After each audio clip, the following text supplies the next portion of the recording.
A man is arrested in the murder of a nurse he may have met online. This individual uses dating websites to meet women and then victimize these women.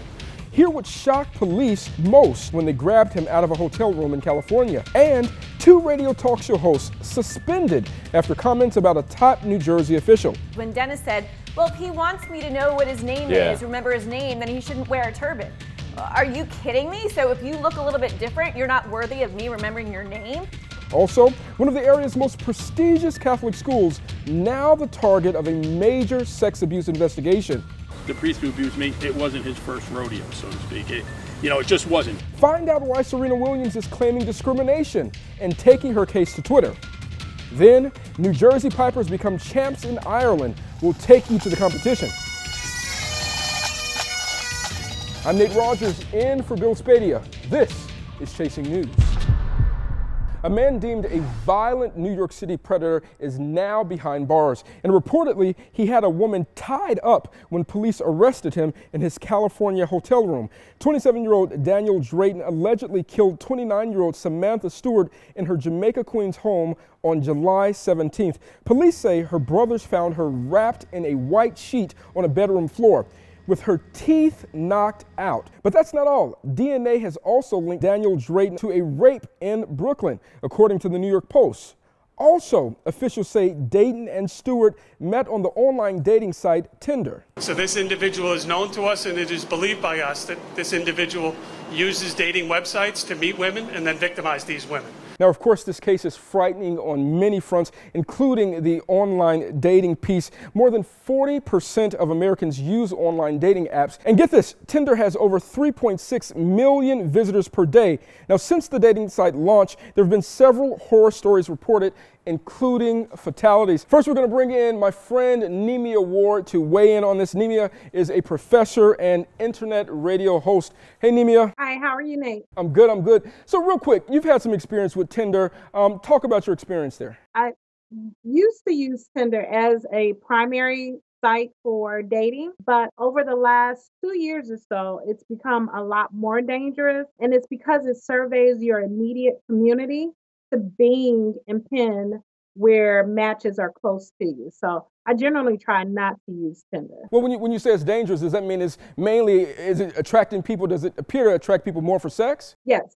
So Tinder does have a reputation for being a primary site for hookups or quick sex. And it's just because you're convenient, you're close, you're within a mile or 2 radius from whoever is on there. Talk about a red flag. What was something you noticed in, communicating with a guy on Tinder that was like, hey, I got to leave this dude alone? Wanting to come to my house immediately or wanting me to go to his house immediately. I'll try to deter them to a public, safe area, but you begin to get red flags of, someone wanting to be in your home, which is, for me, an immediate red flag. Wow. Well, then also, have you ever been on a date where you really felt, maybe the guy, he looked good, he looked like he had it all together, but you felt like you were in immediate danger once you all started talking? Yes, I have been on dates where the date was initiated via online, and midway through the date, they begin to speak erratically or become aggressive in their speech, and so I'm really plotting and planning how to get out of that situation. But I also make sure that my friends and family know, hey, I'm going on a date. I met this person here. As much information as I can give them about the person that I'm going on the date with, just to be safe. All right, Nemia, we really appreciate it. And trust me, if anybody out there messes with Nemia, Nate Rogers is coming after you. Well, so many of us start and end our day with it. Some are even actually addicted. But Facebook didn't feel the love on the stock market today, crashing almost 20%. That translates into a $16 billion loss. Yes, $16 billion for Facebook CEO Mark Zuckerberg. The big losses happened after the company reported that its future might not be quite as bright as expected. This also follows claims of fake news appearing on the site, as well as sharing users' data. So what does all this mean for those of us who use Facebook on a daily basis? We definitely want to bring in our A-plus panel to talk about this. Republican strategist Jeanette Hoffman is here. Also, Bill Caruso, Democratic strategist. Facebook taking a big hit. Should a lot of people at home care about this? Bill, what do you think? I think Facebook has taken a hit, not just in the financial sense, but I think from their own reputation over the year. They've had a pretty bad year, so I don't think this is unexpected. But on the same token, I don't see any panic here. I think Facebook's going to be around. I think they're going to rebound. Sure. Not a complete failure, Jeanette, right? No, I don't think Facebook's going away. I think they have some challenges that they need to address. You know, they had some scandals. They failed to protect their users' data. That's a huge red flag right there. They got to get that under control. And then, you know, they really haven't been able to police the fake news articles that are out there. But you know what's interesting to me, Nate and Bill? A lot of young people don't use Facebook at all. They're moving to Snapchat and Instagram. I think Facebook is really for the 30 and over crowd. What you're starting to also see is turning into an online debate, sort of an ongoing online debate. And sometimes that's good, but I also know a lot of our peers and a lot of friends and a lot of people that aren't involved in politics are getting turned off by that too. So I think Facebook is struggling to figure out how to continue providing that, but not become the cesspool of just people yelling and screaming at each other. And listen, you're never going to change anyone's mind in a Facebook debate. So I usually keep to sticking to posting pictures of my kids and some feel-good things and some videos. You know, Facebook is now doing Facebook Live. They have stories that are similar to Snapchat and Instagram. So they're evolving with the times. But I think really getting at the heart of protecting data and privacy is really the most important thing. Sure. Guys, want to leave it there. Thanks so much. Well, tennis superstar Serena Williams took to Twitter today to voice her concern that she's being discriminated against when it comes to drug testing. Williams says, quote, "Out of all the players, it's been proven I'm the one getting tested the most." She went on to say, "Discrimination? I think so. At least I'll be keeping the sport clean." The 36-year-old is a 23-time Grand Slam champion. Her tweet comes following a report by sports website Deadspin claiming Williams had been tested 5 times so far in 2018, more than any other woman or man in the sport. Joining me now to provide some insight on all of this, baseball agent David Pepe. David, welcome to the show. Thanks for having me. To hear this report from Deadspin, Serena being tested 5 times this year alone, what's your reaction to that?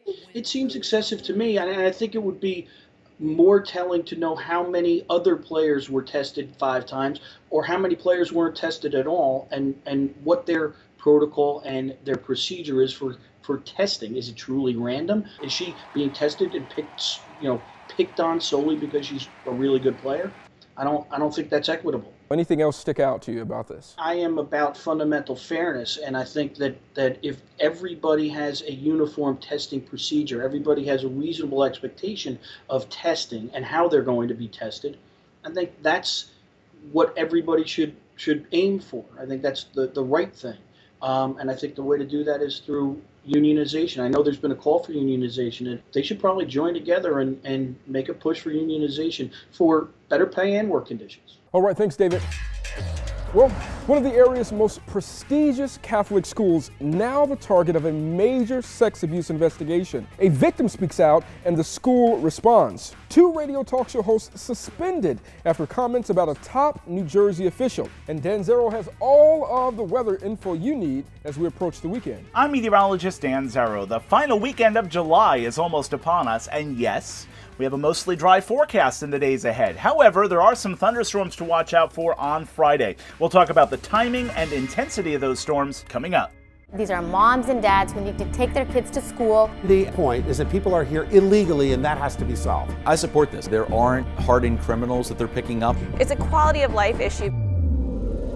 There are 19 million of us living here, all with unique points of view. What's your take on it? So when it comes to today's controversial topics, there's more than one side to this issue. Everyone has an opinion. Find yours on Chasing News with Bill Spadea, weeknights.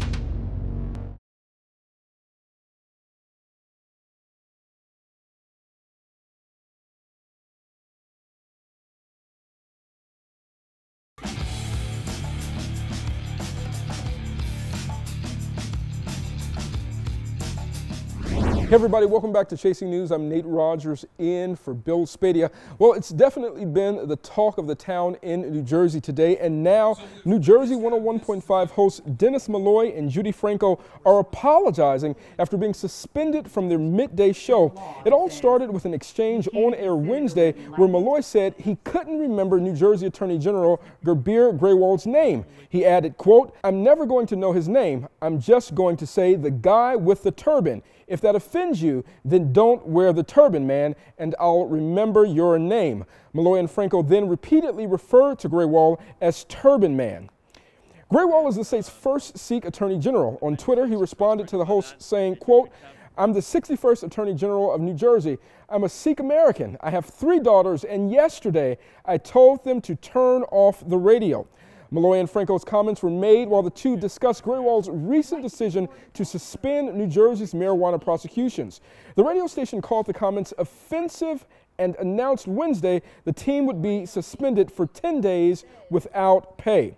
Malloy and Franco issued this apology in part saying, "We offer our sincere apologies to Attorney General Gurbir Grewal as well as the Sikh and Asian communities." We try to do humor in our show every day with current commentary, and we try to brighten up people's days. And yesterday, in our attempt at humor on Wednesday, we failed at that, and we apologize for it.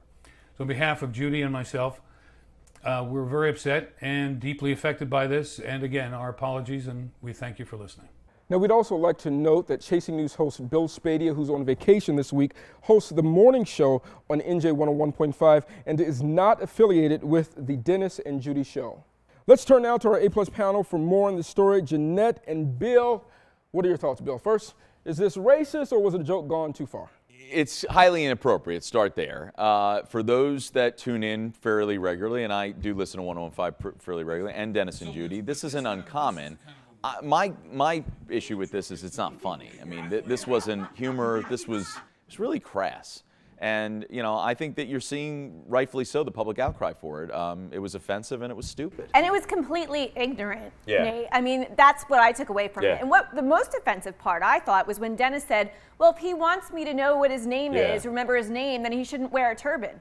Are you kidding me? So if you look a little bit different, you're not worthy of me remembering your name? Sure. I mean, that to me was the most offensive part. Also, Jeanette, Governor Murphy weighing in on this, condemning these comments. And I absolutely think Governor Murphy was right. I mean, Attorney General Grewal is the highest ranking law enforcement official in New Jersey. The governor was right to have his back. Well, Jeanette, just to pick you all's brain a little bit further, how is this case different than any others? Like we said, you know, they've made inappropriate jokes, comments for years. Oh, yeah. They've been on the radio 20 years, and this really isn't the first time, so why now? Could it be the mounting pressure from Governor Murphy, the Attorney General, and the Sikh community? You get two things going on. Number one, yeah, I think they have done this over time, and I think they've been equal opportunity offenders, but it's been done in a context of humor, and, you know, you don't take yourself so seriously and you laugh. But this wasn't that. It wasn't even funny. This wasn't funny. It was over the top offensive. And whatever's motivating the backlash, we are in a different culture right now. Yeah. They seem to understand that there was potentially a problem here and then dug in deeper. So.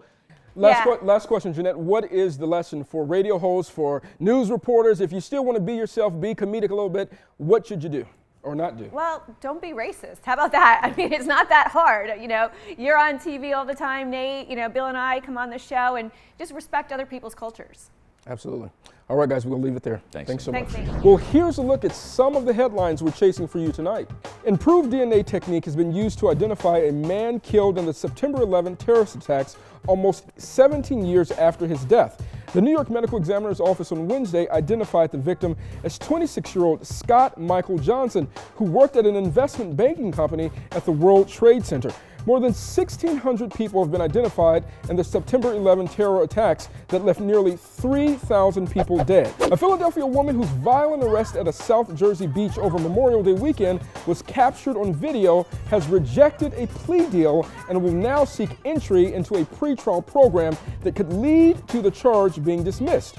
Emily Weinstein was in court on Thursday. The 20-year-old woman was charged with aggravated assault on a police officer after a confrontation that began when she repeatedly refused to give Wildwood officers her name. This after officers questioned her about alcoholic beverages on the beach. A video shot by a nearby beachgoer showed an officer punching her twice in the head as she laid on her back.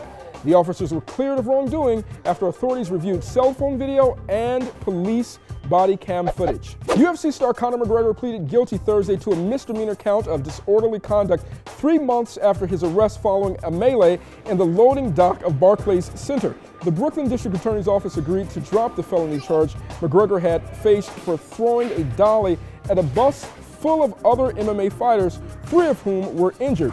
In exchange for his plea, the judge imposed a sentence of community service and anger management. He had already paid for the damage to the bus. And those are some of the headlines we're chasing for you tonight. Well, an elite all-boys prep school in New Jersey sends out a letter apologizing in a horrific sex abuse scandal that started at least 30 years ago. Our own Monica Guy is standing by with details. Monica? Nate, the story actually started all the way back in 1968, and there's no indication of when it will end.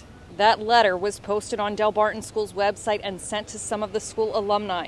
It reveals that over the course of the last 30 years, 30 people have come forward to say they were abused at the school. According to that letter, 13 monks and 1 lay teacher who worked at Del Barton are named as accusers. All of the monks came from St. Mary's Abbey, which supplies the school with many of its faculty. The letter goes on to say that we profoundly regret and apologize to anyone who has suffered sexual abuse or harassment because of the actions of a St. Mary's Abbey monk or Del Barton School employee. The letter goes on to talk about the policy at the school for reporting sexual abuse. One man who says he was abused by a monk from St. Mary's Abbey spoke with me exclusively about the torture he says he endured. 38 years, I kept it a secret. I always feared that it was my fault. The grooming process put me in a position where I thought I was doing something wrong. This guy was a master manipulator, and he was just very good at putting the onus back on me. Anytime I would refuse any of his advances, the next day would be a horror in school. Rich says his story echoes those of other survivors who settled lawsuits with Del Barton. The guy who abused me, the priest who abused me, it wasn't his first rodeo, so to speak. It just wasn't. He didn't become a master groomer when he met me. And someone's come out after to say that in 1968 he was abused by the same priest.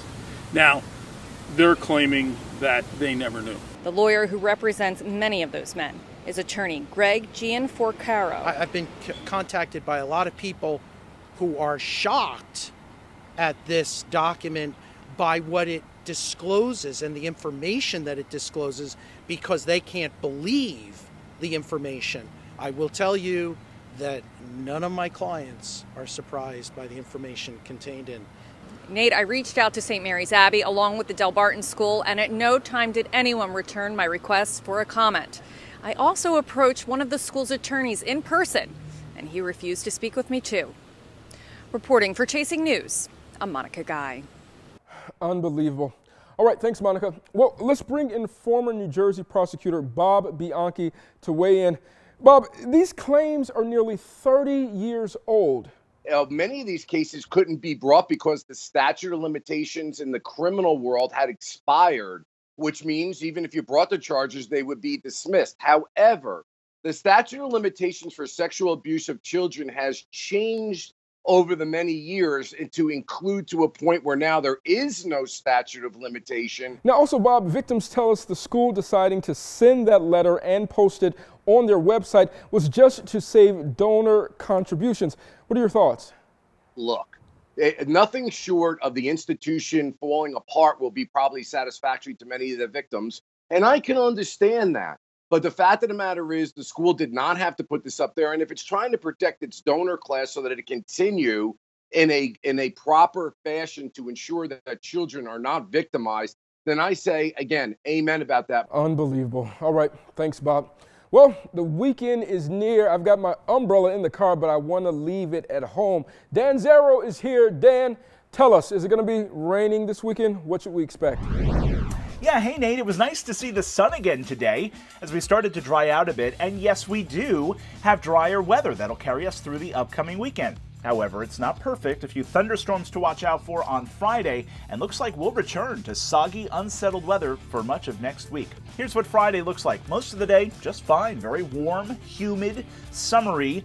It's Friday evening that we'll watch this cold front come in, and that will fire off a line of thunderstorms. Now, those storms may be strong to severe with pockets of heavy rain and gusty winds and lightning. Again, that won't really be until Friday evening. Lots of factors at play here dictating the strength of those storms, the timing of the front, the strength strength of the front, etc. So most of Friday looks fine. Sunny clouds, highs 85 to 90 degrees, a little bit steamy. And again, those thunderstorms move in late afternoon into the evening time, just giving some buffer room. Saturday's forecast is tricky. If that front stalls offshore, we may be stuck with some clouds and showers along the coast. I'm keeping a more optimistic forecast with sunshine, 85 to 90 degrees once again. Sunday almost guaranteed to be dry with more clouds rolling in. Highs come down a little bit to the seasonable mid-80s. And then next week looks soggy once again. We get stuck in the wet weather pattern with plenty of humidity. I've got showers in the forecast for at least Monday, Tuesday, Wednesday. I'm meteorologist Dan Zarrow. All right, thanks, Dan. Well, still to come on Chasing News, promising results for a new Alzheimer's drug. And we now have the video. New Jersey Pipers become champs in Ireland. See them in action when we come back.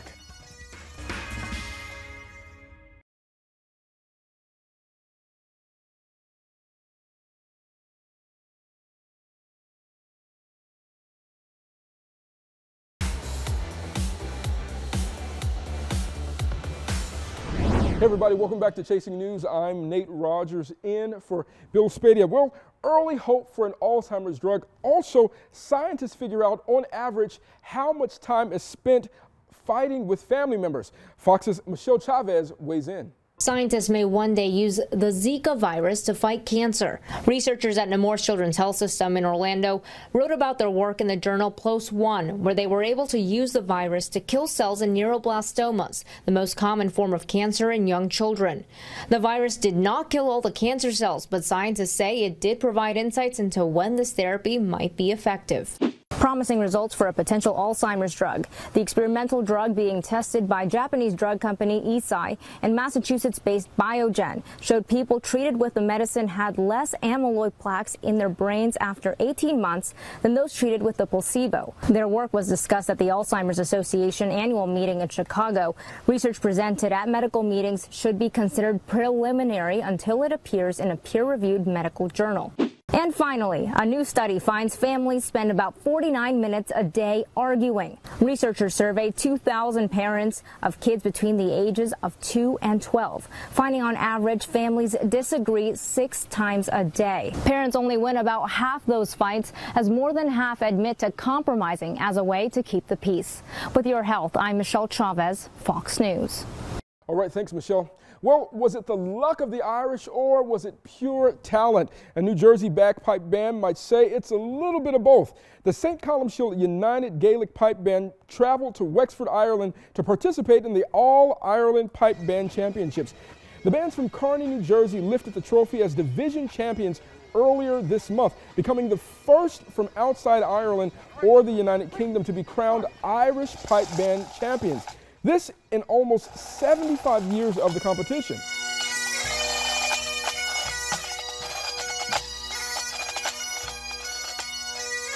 The band rehearses at the Scots American Athletic Club in Kearney. Congratulations to them all. Well, that's all for us tonight on Chasing News. I'm Nate Rogers. Thanks so much for joining us. You can always follow me on Twitter at Nate Wants to Know. Get some rest. Have a good night. Take care. These type of plans impact the outer boroughs so badly. I would pay it so that we can reduce congestion in the city. I think it's worth it. He looks like he has a lot of experience. We need somebody who can get their hands dirty. There are 19 million of us living here, all with unique points of view. What's your take on it? So when it comes to today's controversial topics, everybody's got something to say on this. Everyone has an opinion. Find yours on Chasing News with Bill Spadea, weeknights